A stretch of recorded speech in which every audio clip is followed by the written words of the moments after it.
Karen heard my spiel on this, but it's just at scale. We just haven't done this work at scale. We've done good work, but it's not, we built one house, we need to build 10. And it's pretty simple. So, I think good things will come out, probably not what I anticipated, but it'll be good. And then we're gonna make good decisions about its investment. So you started the discussion with this, so this is kind of the top priority for the neighborhood, is that it, or? Certainly is for ours, and we are the regional affordable housing provider, and so this has been a long-standing priority of our organization. We do work closely with our cities, and obviously it's not just affordable housing. There's the housing needs are across the spectrum, so I'm particularly excited to hear from Mayor Stevenson, Mayor White Salmon about some of the work that they're doing beyond just affordable, not just affordable housing, beyond affordable housing, to help address some of our housing challenges too. And I think it's a good segue. You were asking earlier and kind of mentioned some of the missing middle housing bill as a focus area, and I know that infrastructure conversations have been hot and heavy, how we connect infrastructure investments to housing too. So whichever one of you would like to take it away. Well, and I think to follow up on your initial question of this money is there, how is it helpful to come into your communities? And I think as the mayor of White Salmon, we obviously support this project, but it's part of a much bigger portfolio that we need to build out of truly diverse housing. We're strapped on this end of our residents aging out of their homes or having needs, and now a community they've grown up in, they have to leave in order to get the right care. We see it in our school district right now, the decrease in enrollment is having community-wide effects, but we realize a part of that is a struggle for younger working class, or forget working class, I think any class of family right now trying to move into a community like ours in a place that's so natural resource amenity rich. And so the balance has completely shifted during COVID. Now you're not just competing with your highest paying employer locally. If you're trying to get into the market to buy a home, you're competing with everyone nationally who's now able to work remotely. And so back to those dollars coming to us directly, I think one area where we've been engaging with Joel's organization on, and I'm excited about selfishly, is I think a pretty good way that we were able to take some ARPA dollars, so funds that don't come to us often, that aren't tied to a lot of restrictions, require a lot of staff and technical assistance to get them, like RD funding. We're using some of those ARPA dollars to acquire land that then we envision engaging with Housing Authority to develop 10 affordable homes, ownership opportunities where you take the land cost out of that equation, because we know we could streamline a lot of other things, but the amenities here it's hard to compete with that. But I think ways where maybe you can encourage or support cities who are addressing changes to their zoning or regulations that we know are also making it difficult for development to happen. If there's an incentive to doing that by dollars that can come into your community that you can direct in the way that you know is needed, I think that could be a good enabler. Again, I think for us, ARPA and the way that we've been able to be flexible with those dollars and make on-the-ground decisions based on what we're seeing and experiencing and not being beholden to a funding cycle or something else has really given us this opportunity that's now been 3 years of engagement, and hopefully the purchase is made in another month. What's the status of your 10 home idea? Is that progressing? Yeah, it is, and in the fun world of local government, it's made its way through 2 public hearings, and there's another one next week, but that will be the hearing where we expect the council to take action and approve it. And I think the part that has been strong, and we've actually seen some pretty good support for the project, because the best argument we make is 1/3 of that development will be affordable home ownership. And so it's hard to push back against that when we hear from our local breweries and restaurants and small business owners and the school district, their struggles for our public hospital. Every employer struggles to attract people to this region. So it's strategic by the city of White Salmon to have in their development code the planned unit development process, or PUD process, that allows the negotiation with the developer to happen around infrastructure investment, who's doing what, and then it allowed the city to then be at the table of saying, yeah, and we'll come in and purchase these 10 lots. Right? Interesting. So it's really that thoughtfulness at the local government and finding those opportunities for negotiation with developers, leaning on local partners to actually pull off the end result of affordable home ownership. But we've got to start upstream with the land acquisition and be able to be table with the Right. landowners. Well, congratulations, you're making progress. Slowly but surely, yeah, Yeah. feels like it. I think, I'm not sure how much, we're gonna see incentives for higher density zoning, more sort of regulatory approach, which you won't wanna hear about, but, to really require higher density. There are two bills, one in the middle, housing bill, which is sort of citywide, at least to some degree, one a transit-oriented development. And one or two of these, I think, will get to my desk of some sort. I think both are relatively reasonable. And we gotta have more land to build on, obviously. So, Yeah. And I think it's just that smartest, best use of the land for what we have to account for. This development I just spoke about, we were also very assertive with the initial engagement with this owner, trying to incentivize this, that they needed infrastructure to be built out. Right, So we knew that we needed those investments and improvements to the water system for any type of new housing to come online. But the most important need we have is the one we'll prioritize. So we were able to tie some incentives there too. But I think absolutely for the cities, when you're also within a national scenic area, those boundaries and areas that are buildable just become much Tough. more difficult. yeah, Yeah. it's really tough. It's tough because it's such an irony, because you've got the most desirable place, but the least desirable, least accessible property. Yeah. You know, you work on that every day. So, Wish you have good food, I just had a great the grill. great lunch at the grill, it was great. So at Stevenson, we're still kind of recovering from loss of timber lands. So, still trying to figure out what we're going to eat when we grow up. So tourism has been kind of the stopgap. We've got one of the largest lodging properties in this part of the country. So we have a lot of workers that rely on tourism-based industry, and it's getting harder and harder to find a place for them to live. So Yeah, harder for finding them a place to live means harder to have them here to be available Right. to work.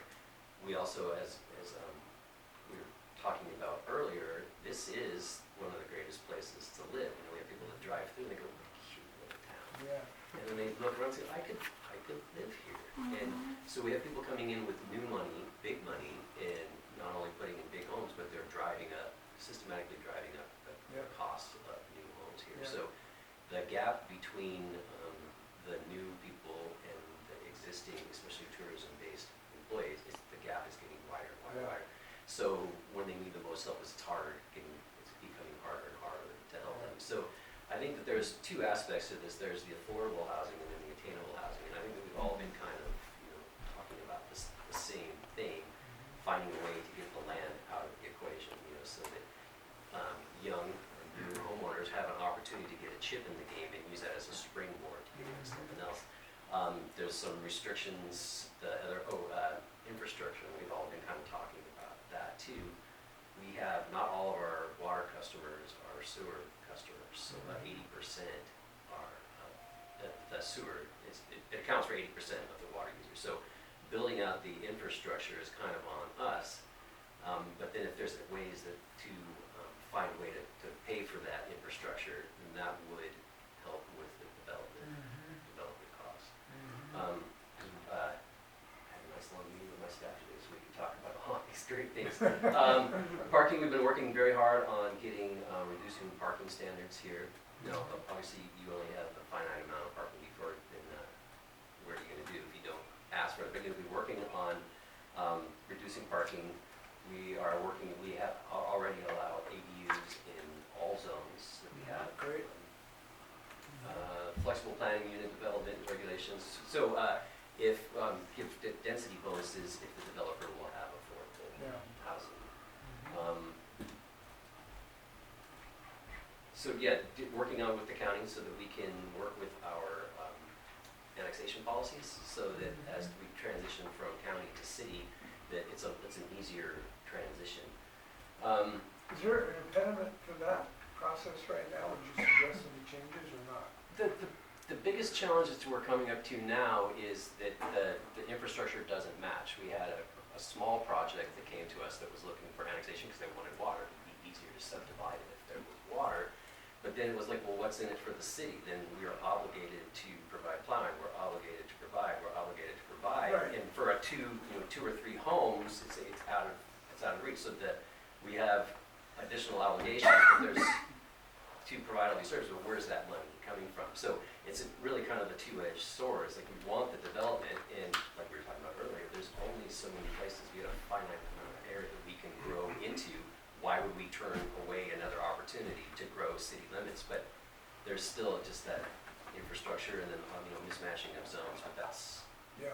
different. But some other ideas is, it's the way the banking institutions are set up, it's a lot easier to get single-family loans than it is to get multi-family loans. Current regulations require that as soon as you get to a triplex, you must have sprinklers. So it'd be helpful maybe that was bumped up to 4. Yeah. Or level playing field. I Like never everybody heard- has that's to have really sprinklers. interesting. I had not heard that one.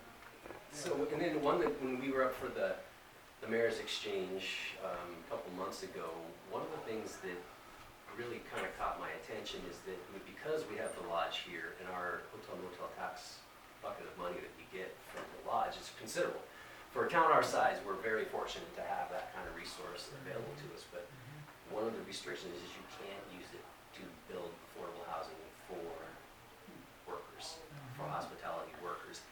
The same workers that are making that money possible in the first place. So that and here, if we're looking for ways to generate money to alleviate some of these problems, there's a bucket of money sitting there, but our hands are tied on what it can be used for.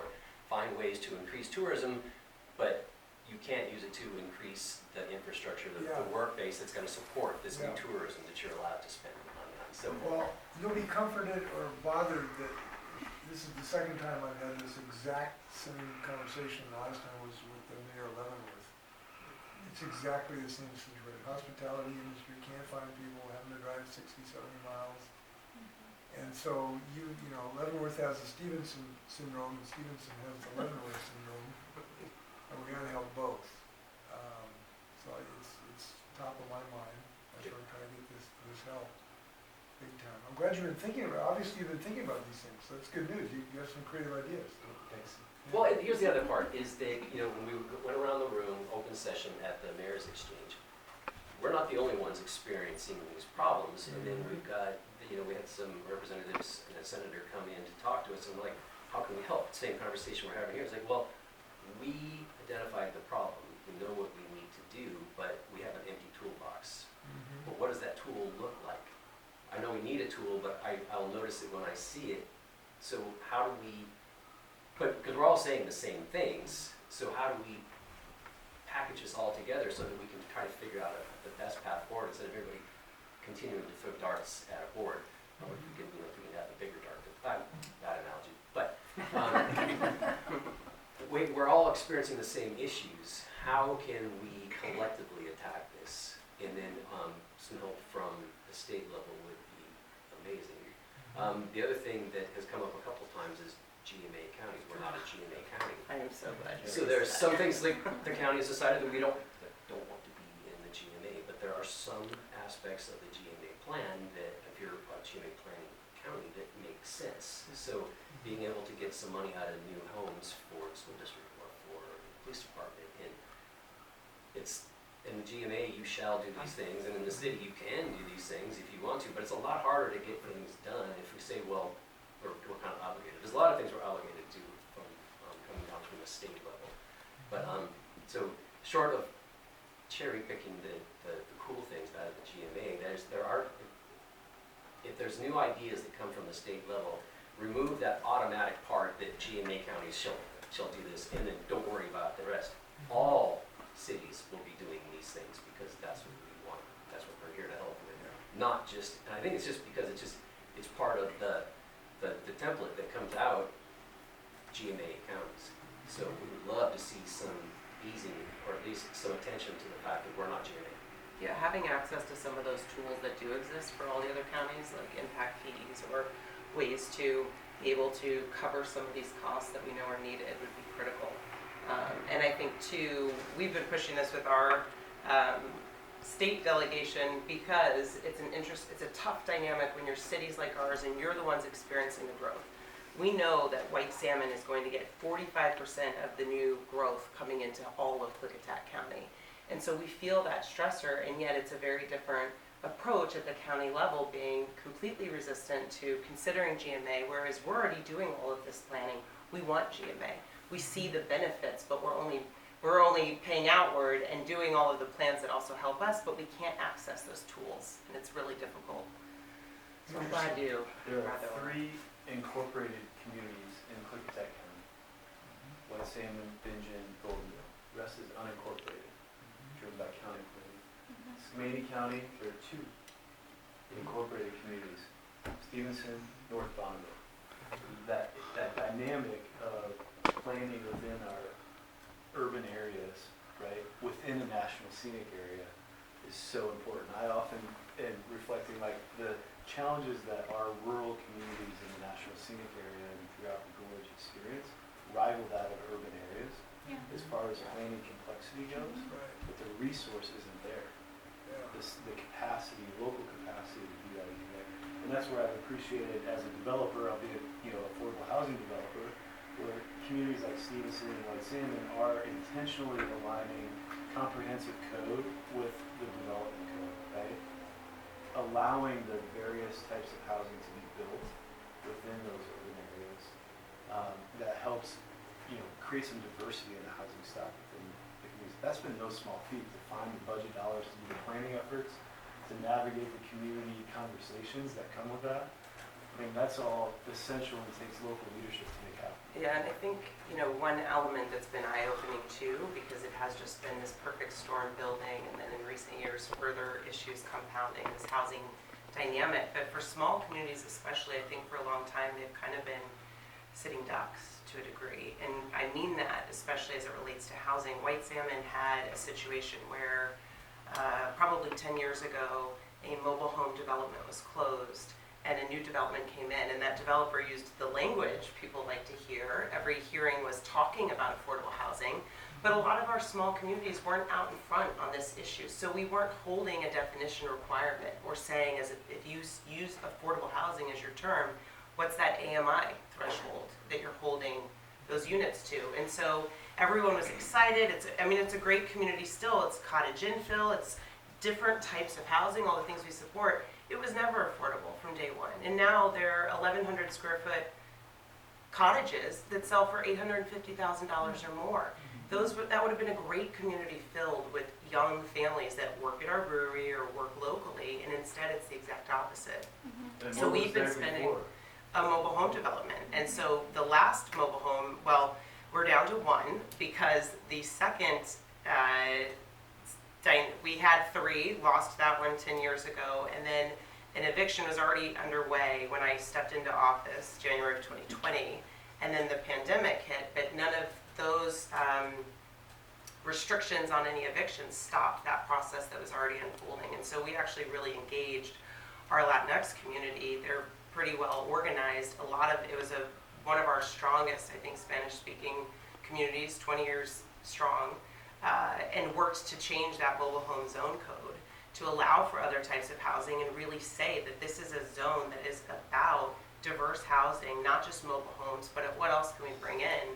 But that experience in itself, I would say the positive was getting different people to the table that normally aren't in these conversations, but it was frustrating to hear the developer's perspective, which was all about ROI, and this is a cute town, and I've got to give my money back. And he had found a loophole in the old code where you could buy into the mobile home and turn it around into all stick-built or single-family residences. We stopped that, and now we're still sort of waiting for him to put up a for sale sign, but it also preserved the next mobile home park. So thank you for your leadership on that. And, mobile home parks and manufactured housing is part of our housing stock, right? Yep. And it's the purest form that the market has really led the charge on as far as affordability. Yeah. So if we don't have that in our You community. don't have it, you don't got low income. Your school enrollment's down, is there a reason for that? Any theories on this? well, we do, one theory that I don't dispute is that housing's affecting it. We know that we're losing people. That development that closed, we lost families from our school district. Yeah. So that is certainly a component of it. I think there are other factors, and some of that I think is lost to neighboring areas. But overall, I think what's most concerning for us long-term is getting out in front of creating, and we've been talking about home ownership, but we also realize that rentals is a huge area of vulnerability. And so we're actually pushing to bring before our council next month some tenant protections. We were kind of seeing what might happen at the state level, but trying to at least stop a system that we're seeing repeatedly happen, where people are getting a notification of a 50 to 75% rent increase, which no one can handle that. At a minimum, mortgage it's or at anything least else. that much. And so we think that that's causing it too. We're obviously so connected to Hood River and Bingen, but also Lyle if you go further east, or this way west. But one of those moves takes that child out of the district. And often those are families that can't support providing the transportation to bring that child back in. So I do think it's a component. I don't think that it's all of the equation, but it's also a direct impact they're seeing in budget loss. So. Because we're having a similar problem, is that the demographic is changing, because we have people, like say, coming in with their new money, and they're retiring here. It's it's either a veteran community where they're commuting or telecommuting, or they're retiring here. Right. Those don't usually involve children. Children have long since moved out. So it's the families with children are being pushed out. Yeah. So, and it's making it harder and harder for the school to make their budget. Well, I've tried to help out because I've plowed back. Because of enrollment reductions, schools would have lost $1 billion this year. And I plowed it back, or at least I proposed to plow it back, so they don't have any net loss. So they essentially have an extra $1 billion at their disposal. Somebody comes here. No, I mean, that's, I hope it makes it to our rural Fingers school crossed, district, yeah. because I know our district in White Salmon is facing a huge deficit and just went through a whole crisis. But yeah, the rural schools often get overlooked. Yeah. Well, it's kind of a double thing because schools' budgets and personnel went up during COVID because there was so much money sloshing around to hire new all kinds of personnel. And when that money ran out, you got a reduction for those folks, plus you've had an enrollment reduction too. So they've got a double whammy. I think that we're gonna do well by school districts this year, I believe. I think people are gonna be successful. Not exactly following my budget, but I think there'll be a good number. Library teacher may increase. I think there's gonna be a good result there. Increased special education, we're gonna have significant increases in special ed, which is really important. So I think there'll be some good news. that's good to hear. So another plug for infrastructure, we have an unincorporated town, Carson, which is right around the corner. Land is cheaper there, but there's, in infrastructure, there is no sewer. Right, It's all septic. right. So it really kind of hobbles any density efforts because septic requires a bigger lot size. So the onus is on the city with the infrastructure, but we don't have, especially here, not a lot of empty or available places, and the cost of property is going up so quickly. Another issue that we're struggling with is second home. So whether that's second home that sits empty, or more and more, we have Airbnb. For a lot of families, that is a legitimate investment opportunity. It's hard to say we don't approve of your investment opportunity, but it doesn't do anything to help with our housing crisis. So, things that we're looking at, I've seen this all in Waikiki. If you are going to have an Airbnb within certain zones, then you are obligated to have a 90-day minimum. And of course, I've seen all where they're like, hey, when somebody comes to the door, you're here for 90 days, right? Right. So that's something that we're gonna have to start thinking about. Another option is maybe if it's not a permanent residence, then there's a special tax that goes into that can be used to pay for some of these Well, somebody I read a headline today or yesterday, some jurisdiction moved in this direction. Who was it? Was it Hawaii or Oregon or somewhere? I just read this. Oh, interesting. Somebody- Maybe Hawaii, I feel like they've been very Yeah, aggressive. Now somebody we kind of took a hard passed some restriction on, stance too. It probably wasn't Hood River, but we took that restriction Yeah, that's to true. prevent our tourist economy from eating our other economies. We've Right. restricted STRs very hard. in what fashion, what's the restriction? Each of us may host folks 45 nights a year in our own home. None of us may buy the house next door and host 52 weeks a year. Got it. So we don't have dispersed hotels, but we do have guest rooms. White Salmon has taken some local initiative on Yeah. STRs as well. Yeah, we were in a moratorium last year on this issue and came out of it with regulations, not as, I think staff really wanted to get to there, but our council and planning commission settled, but similar balance where first emphasizing primary home ownership and that opportunity because we know it is helping families and owners to pay for some of their costs, but trying to really take a hard stance against what we were seeing a lot in recent years of just buying up properties and 365 days a year it's on Airbnb. And Bingen, our neighboring community, they're in a moratorium right now, so I think they're looking at regulations too, but it's definitely another thing that's just. Yeah. Mayor Anderson was talking about the infrastructure in Carson, and I want to give a real concrete example of that. Our organization was able to acquire property there 7-8 years ago through the land acquisition program with the Washington State Housing Finance Commission. And 7 acres in Carson next to the school. The driving factor on how many units we can produce there is septic at this point. So we can do 14 homes, maximum density on 7 acres in Carson. And if we were looking at rental housing, similarly, it would be limited, right? The zoning code would allow, I think, 16 units of rental housing there. So, you know, it's not efficient use of the land, whether it's inside the city or out. Right. And that's just a real example that we're dealing with in our affordable housing Yeah. development. Well, and so the PUD is the one that's running the water and then the sewer, and they're putting in sewer as they can afford it, how they, as they find money.